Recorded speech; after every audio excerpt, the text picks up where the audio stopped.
touring the Korle-Bu Hospital. Hi. Taylor. What? Hi. Hello. Young doctors.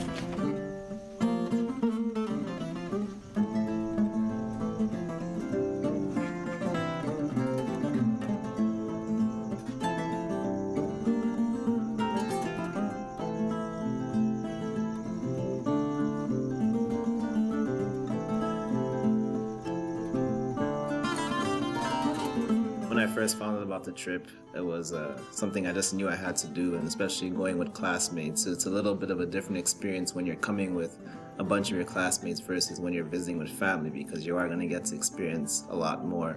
So we got to the labor ward, and it was within 5 minutes we saw a head with no anesthesia, and it was just like, oh wow. The department that we got to shadow at Korle-Bu Teaching Hospital was the OBGYN department, which I definitely didn't think I'd be interested in. But actually watching the birth of a child was spectacular because you're watching life begin.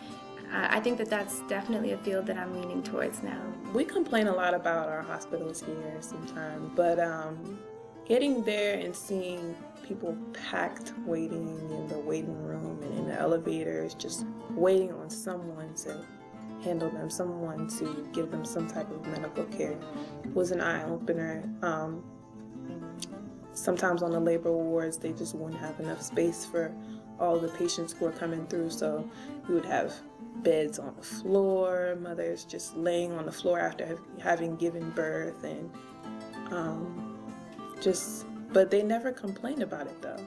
They never were like, oh, why would I have to be on the floor? I just gave birth. They were just grateful to be receiving medical care.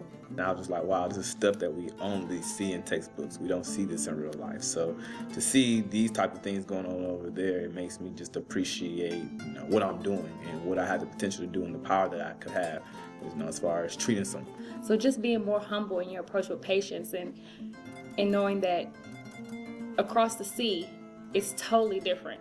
They were very nice and they were very open with us, which I really appreciated, because here a lot of times I think the medical professionals can become very business-like, and they don't really want to share too much information with you because of all of the regulations that we have in America. And a lot of the residents and the attendings and medical students there were more than willing to teach us anything that we wanted to learn, tell us about a case that a mother may have had, like a sickle cell case, or a mother who just gave birth to a stillbirth. So I think it's important for us to go over there so we can actually see with our eyes, okay, this is what we say we do, and this is why we need to do it. We're at the City of Refuge school. They just got out of school, just gonna videotape a little bit. City of Refuge is a ministry, and I guess also a school, that rescues kids who were placed into slavery. They do a lot of child slave trafficking there, and it was an absolutely beautiful institution. The people there were beautiful. I think that the kids were so grateful.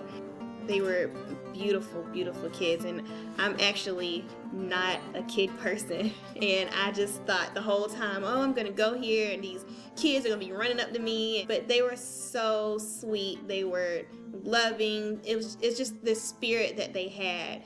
I definitely want to go back, so.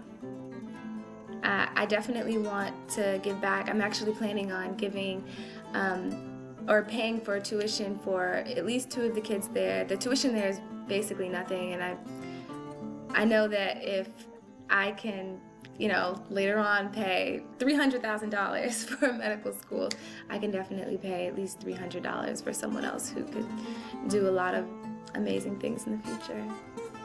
Because of media and all the portrayals, we start to distance ourselves from people back home, people back in Africa, and I think that when you get there, you realize there isn't that much of a distance. There are common traits, there are common challenges, there are common things that we both deal with. Those same stories happen here, and they happen there, and so it's a common thing. So if you feel the need to do it here, why not there? Any MSPH student that is interested in any way in global health, definitely go.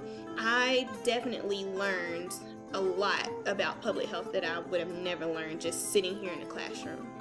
This has given me an even greater vision, not just for my life, but for global health at Meharry. I think it's something that needs to expand, and that we should think more broadly and be able to do things like this as Meharians. And just, the enthusiasm to serve the world has really surged in me since this job.